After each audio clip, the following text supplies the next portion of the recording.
Ici le Mafia Studio, tu écoutes Mafia Talks, épisode 4, et c'est déjà ton épisode préféré, SO Mehdi Maizi. Tu viens de tomber sur un concept authentique, une parenthèse dans la vie des jeunes créatifs de Montpellier, et plus précisément, les rookies du hip-hop, de la photo, des arts et des médias du Sud. J'ai créé cet espace dans l'espoir de donner une voix aux charbonneurs de notre génération, et à ceux qui s'expriment au travers de leur art, et à ceux qui décident de devenir leur propre patron. Je suis trop contente de vous retrouver. La semaine dernière, on était avec Johanna, alias Ayun Store, et aujourd'hui, c'est le tour du créateur Diggers, et si vous ne le connaissez pas encore, vous n'allez pas tarder à le découvrir. J'ai le plaisir de vous présenter Thomas. Thomas, comment tu vas ? Je vais très très bien. Content d'être ici, ça va ? Oui, ça va, ça va. Merci d'avoir accepté de venir discuter avec moi, de m'accorder ton temps, c'est cool. Aujourd'hui, on est là pour découvrir ton univers, tes créations, ta passion pour la mode, et plus précisément pour découvrir ton concept et tes projets. On va parler un peu de ce qui t'a amené à la création de vêtements et de comment tout ça s'est mis en place, et ça se met toujours en place d'ailleurs. Tu vas pouvoir nous parler de ton activité, surtout des spécificités de ce milieu mystique qui est la couture en fait, parce que c'est très secret comme milieu perso, j'en connais pas grand-chose. Moment de l'affiche, l'idée c'est que je puisse te présenter par rapport à ce que j'ai pu trouver sur les réseaux. Upgrade your style, be a diggers, c'est ce qu'on peut retrouver dans ta bio, c'est ce qu'on lit lorsqu'on tombe sur ton Instagram, @diggers_toms, DIGERZ_THOMS. Tu te décris comme le créateur de la marque Diggers, qui est basée sur une fabrication artisanale réalisée par toi-même avec des matières qualitatives. On retrouve 6 publications dédiées à tes pièces où on aperçoit déjà un style assez léché et décalé. Tu as pu faire défiler tes habits sur des mannequins habitués de la scène montpelliéraine puisque il s'agissait de 1h42, Mendy et Aldo, qui ont porté tes créations comme des stars sur le tapis rouge du Café de la Panacée. Est-ce que maintenant tu pourrais te présenter aux auditeurs ? Ok, je m'appelle Thomas, j'ai 22 ans, je viens de finir mes études et je suis le jeune créateur de Diggers. Comment ça s'est passé pour toi quand tu t'es retrouvé à penser à créer ta marque mais que t'avais encore rien entre guillemets ? Comment ça s'est fait en fait ? Au début, je savais que je voulais aller dans la mode après avoir raté une année de fac. Et par passion, je suis allé dans une école d'art et j'ai toujours voulu créer une entreprise, peu importe dans quel domaine je voulais être. Je sais que je préfère travailler moi-même pour moi-même parce que j'ai du mal avec les ordres, les gens au-dessus de moi, même la façon de voir. Même de base, la marque Diggers, on n'avait pas encore de nom, mais je devais la créer avec un ami qui est parti 2 ans en Australie. Du coup, de base, c'était même un projet entre amis, juste pour kiffer sa vie et vivre de ce kiff. Et la création de couture, ça s'apprend comment ? Alors la couture, ça s'apprend de plusieurs moyens. Il y a les écoles, donc dans les lycées pro, je crois qu'il y a plusieurs spécialités entre le modélisme. C'est plus faire l'habit à partir du papier pour faire les plans, choisir les tissus et tout. Il y a la couture et le design pur et dur où en gros on va chercher les moodboards, les inspirations, les couleurs de la collection. Et en soi, ça peut s'apprendre en autodidacte ou à l'école pour ceux qui ont du mal à travailler seul ou apprendre seul. Et même coudre à la main, c'est faisable. C'est beaucoup plus long, mais c'est plus accessible niveau prix. Parce qu'il faut à peu près compter 300 € pour une machine à coudre familiale, neuve, classique. Typiquement, j'ai eu une machine à coudre, tu t'entends, parce que pareil, j'étais en mode... je vais avoir des vêtements gratuits et je vais apprendre vite. Finalement, je suis autodidacte, mais un peu moins disciplinée que toi, peut-être. Et typiquement, j'ai assez vite abandonné au bout d'1 an. Mais je suis pas sûre que ma machine ait été vraiment top, parce qu'elle venait de Lidl et elle coûtait genre 90 balles, ce qui est déjà énorme. Mais peut-être pas tant que ça pour une bonne machine à coudre. J'ai commencé avec celle Lidl, après je l'ai vite détestée parce que justement le cuir ou certaines matières ont besoin de machines avec des caractéristiques précises, que ce soit dans l'entraînement, la puissance, même la finesse du point. Voilà, après moi je sais que quand j'ai été en alternance, mon premier objectif c'était changer cette machine Lidl et j'ai acheté une machine à peu près 2000 €. Mais elle ne suffit pas à elle-même parce que par exemple pour le cuir, j'ai dû réinvestir dans une machine il n'y a pas longtemps. Par exemple, sur la veste en cuir qu'il y a sur mon Instagram, c'est du cuir de veau et c'est très épais et ma machine, elle aurait pu y passer. Justement, j'ai eu les spécialistes des machines à coudre après, elle aurait pu y passer sur ce projet. D'ailleurs, j'en profite pour dire à tous ceux qui nous écoutent d'aller checker la veste en cuir en question parce qu'elle est incroyable. C'est celle sur laquelle j'ai le plus phasé sur ton Insta. Ouais, pour l'instant, c'est la veste qui fait le plus l'unanimité. Ouais. Elle a même plus à Colonel Riel pour l'anecdote. Incroyable. Il est venu me contacter après. Ok, trop bien. Il aime beaucoup les vestes en cuir. Et ce serait pour travailler peut-être pour son label et tout ça. Donc la musique aussi, c'est un milieu que j'apprécie beaucoup. Est-ce que t'aimerais allier les deux, peut-être? Oui, en vrai, c'est sûr, parce que c'est grâce au rap, au hip-hop des années 90 que j'ai adoré la mode, parce que en tant que jeune métis en France, c'était les premiers noirs que je voyais vraiment réussir. Après, là, je suis directement allé dans l'engagement, mais c'est les premiers noirs que je voyais réussir, porter des habits un peu chers, designer, avoir des habits ou des chaînes, des voitures lowrider ou pimpées et tout. Et ils avaient une élégance et une classe pour des habits qui ne leur étaient pas destinés. Et c'est ça que j'ai adoré avec les Tupac, les Dr. Dre, les Snoop Dogg, c'est que même sans rapper, ils marquaient les gens par rapport à comment ils apparaissaient sur scène ou voilà. Et ça, du coup, la musique, rien que là, ma première collection, c'est clairement une inspiration des années 90, même de leur qualité, parce que les habits qu'achetait mon père à cette époque-là, bah, je pourrais encore les porter aujourd'hui, alors que de nos jours, je suis pas sûr de pouvoir donner des habits à un gosse, enfin des habits qu'on achète aujourd'hui. Et c'est aussi pour ça, pour moi, c'est important l'artisanat, de revenir aux méthodes de l'époque, parce que j'ai l'impression qu'actuellement, l'humain il cherche trop à réduire l'effort avec des nouvelles technologies, etc. Mais on perd une identité humaine, même les défauts de quelqu'un qui travaille seul chez soi, des pièces uniques. Bah, je trouve ça 1000 fois mieux qu'un défaut qu'on voit chez Zara qui a été fait à la chaîne. Parce que c'est un défaut fait à la main, mais ça veut pas dire que c'est moins solide. Alors que Zara, c'est juste par des problèmes d'effort, de sous, de main-d'œuvre et tout.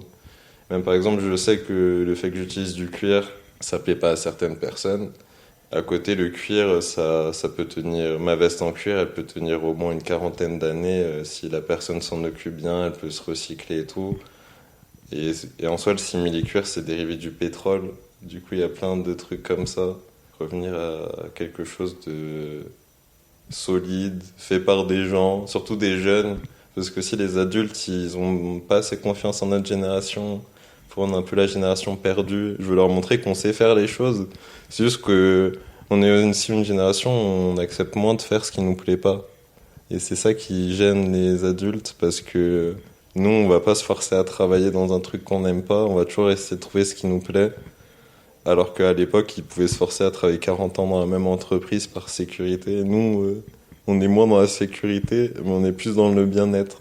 C'est très intéressant parce que je pense que c'est des choses qu'on a oubliées, les vêtements qualitatifs. Justement, je voulais savoir, vu que tu es en pleine ascension, tu t'es fixé quoi comme objectif pour le futur? Pour le futur, ce serait vraiment que Diggers me suive toute ma vie. J'aimerais bien qu'elle grandisse avec moi, du coup, peut-être Diggers, ça deviendra autre chose.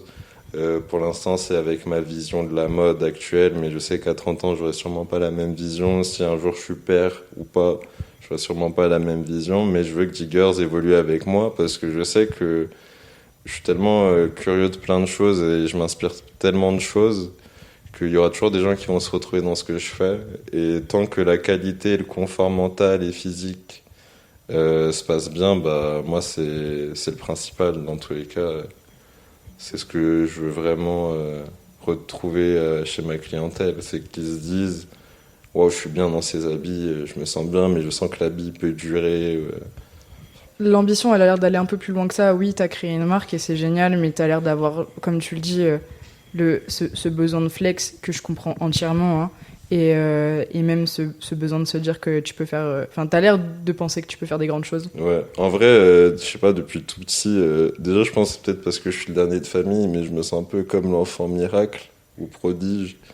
En gros, je me dis déjà, il y a des gens qui le font, donc pourquoi pas moi? Je sais que là, ma marque va peut-être pas me faire vivre maintenant, mais je sais que mon objectif, c'est juste que ma marque prospère, continue de grandir, juste jamais arrêter ce projet-là.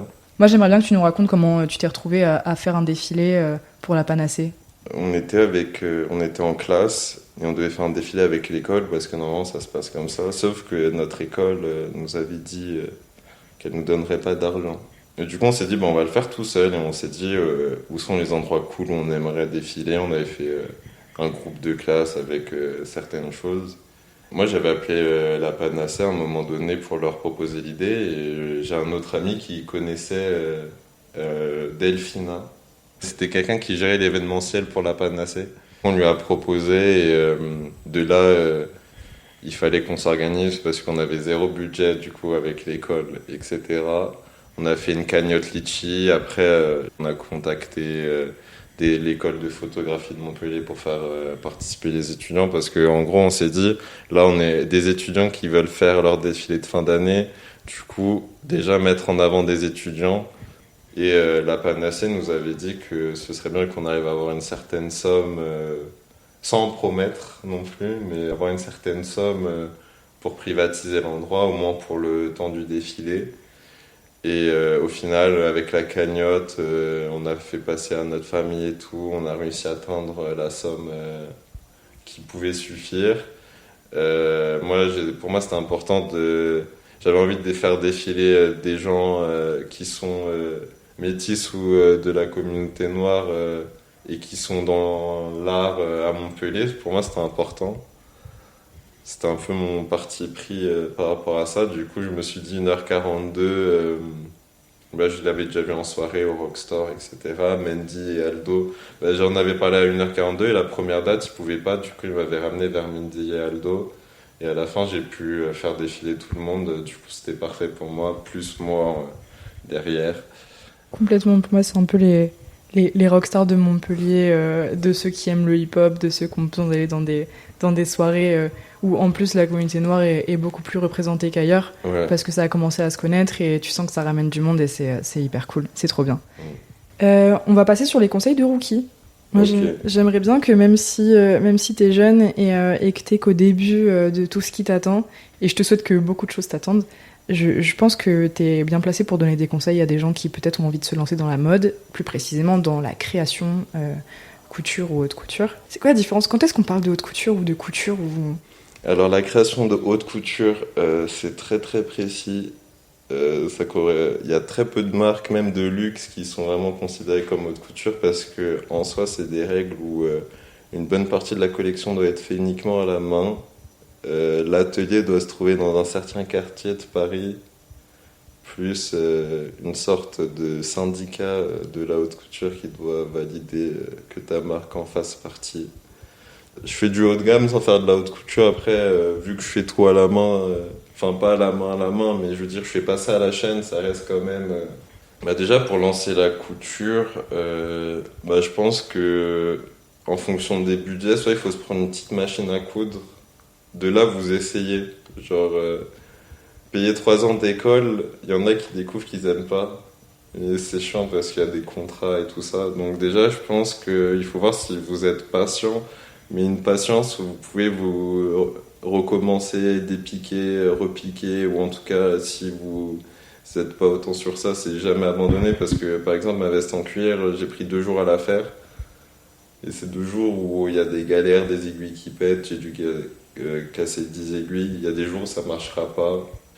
En vrai, vous pouvez soit commencer à la main, soit à la machine à coudre. Après, il y a des endroits où vous pouvez essayer les machines. Donc, par exemple, dans les boutiques de machines à coudre, vous pouvez essayer. Ou même dans des ateliers de couture. Je crois qu'à Montpellier, par exemple, il y a les nouvelles grisettes où on peut louer une machine à coudre pendant une journée. Après, il n'y a peut-être pas que eux. Ou même via des ateliers, vous voyez si ça vous plaît. Parce que, en tout cas, si vous voulez en faire des études, il faut être déter.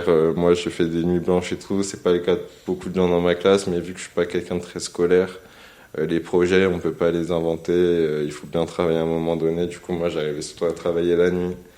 Le ratio de sommeil, le temps, même ça coûte cher. Il faut être prêt. Après, la couture, pour commencer à faire des retouches sur ses pantalons, rétrécir les tailles et tout. Quelques vidéos YouTube, une aiguille à coudre.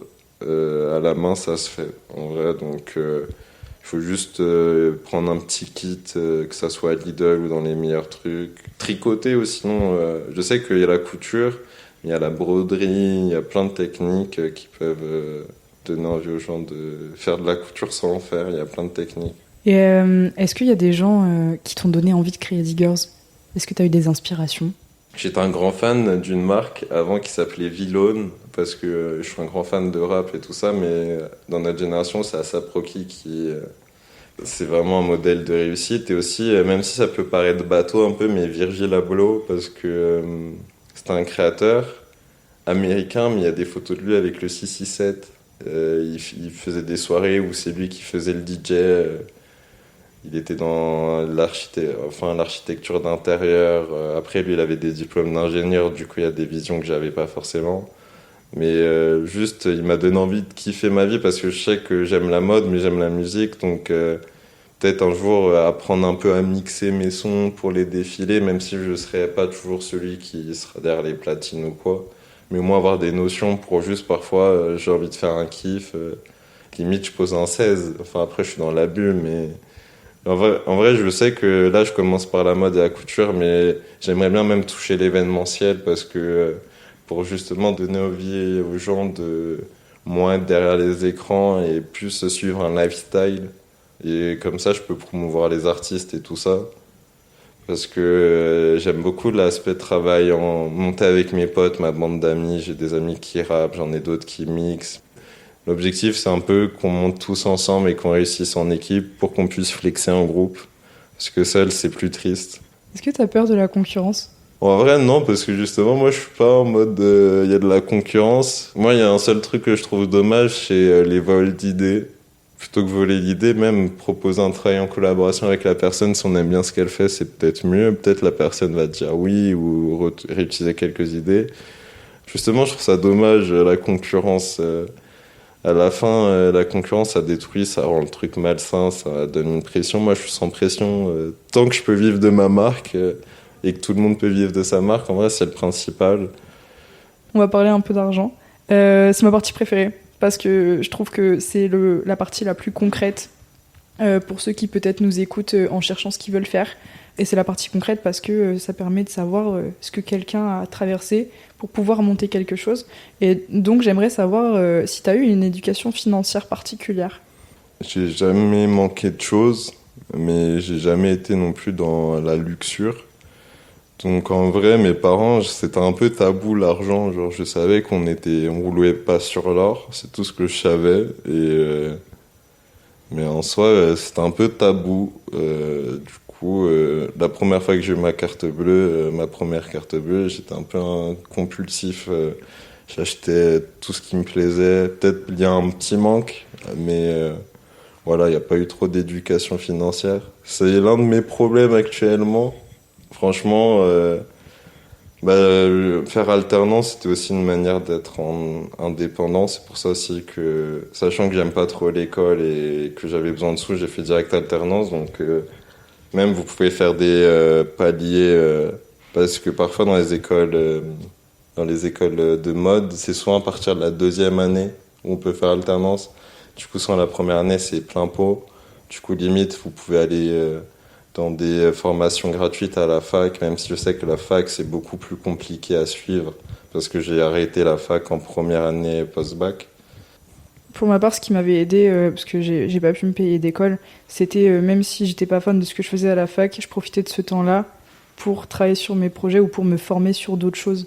Genre typiquement, être dans une salle de classe, ça te force à dire bon, faut que je m'occupe, si tu te fais chier, tu vois. Ouais. Faut que je m'occupe. Et typiquement, regarder des vidéos YouTube de formation gratuite.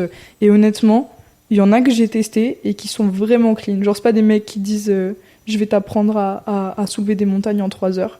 Ouais. Mais qui vraiment peuvent t'apprendre les bases et qui peuvent après vous permettre peut-être d'attendre l'âge pour rentrer en alternance, d'avoir par exemple une L3, de valider une L3 et après de partir directement en alternance dans une école. Pour faire une alternance dans le domaine le plus précis possible de ce que je veux faire. Et en gros, c'est limite un luxe l'alternance, parce que maintenant, c'est limite plus facile de trouver un travail en alternance que en CDI ou en contrat normal. Enfin, il y a plein de bonus en plus. Il y avait la prime d'activité, il y a l'aide au logement, tu as plus d'aide au transport, tu peux avoir les tickets resto si t'es bien. C'est le plus possible privilégier l'alternance en vrai, je pense. Après, juste, vous pouvez être exploité et pas grave mis sur une seule tâche en boucle pendant 1 an. Moi, c'est ce qui m'est un peu arrivé. Mais bon, c'est aussi formateur parce que j'ai vu ce que je voulais et je voulais pas, même dans ma future marque. Parce que vu que je suis quelqu'un pas à l'aise au travail ni à l'école généralement, bah aussi dans mon entreprise, j'ai réfléchi à un mode de fonctionnement qui pourrait convaincre le plus pour que les gens soient plus heureux d'aller au travail. Je me dis, j'aimerais pas des gens qui fassent la gueule dans mon atelier, j'aimerais que tout le monde soit en mode happy le matin. Donc je pense que c'est important aussi pour l'humeur au travail, tout ça, que les entreprises n'exploitent pas les alternants. Voilà. On arrive bientôt à la fin de cette interview. C'était hyper intéressant, j'ai kiffé parler avec toi. Est-ce que tu as un petit mot de fin à nous partager ? Croyez en vos rêves. Il y a beaucoup de gens qui me disaient que la mode, par exemple, ça les intéressait, mais qu'ils allaient dans des écoles de commerce, etc., parce que les parents voulaient pas. Par exemple, même mon père, il voulait que je sois plus médecin ou ingénieur. Il reste fier de ce que je fais et de ce que j'aime, mais pensez juste à vous quand vous aurez 50 ans et ce qui vous rendra heureux. Il y a des gens qui vont se moquer de vous, des gens qui vont vous dénigrer ou qui vont vous dire que c'est pas la bonne solution. Mais si c'est la vôtre, foncez en vrai. Au pire, vous tombez et il y a quoi. Sur ces belles paroles, je te remercie infiniment d'avoir été là, Thomas. Pas de souci. Quant aux auditeurs, on se retrouve la semaine prochaine, même jour, même heure, pour un nouvel épisode avec un nouvel invité, pour continuer de découvrir les parcours des gens qui nous entourent. Moi, je vous dis à la semaine prochaine et portez-vous bien. C'était Thomas et Yuna. Bisous, ciao.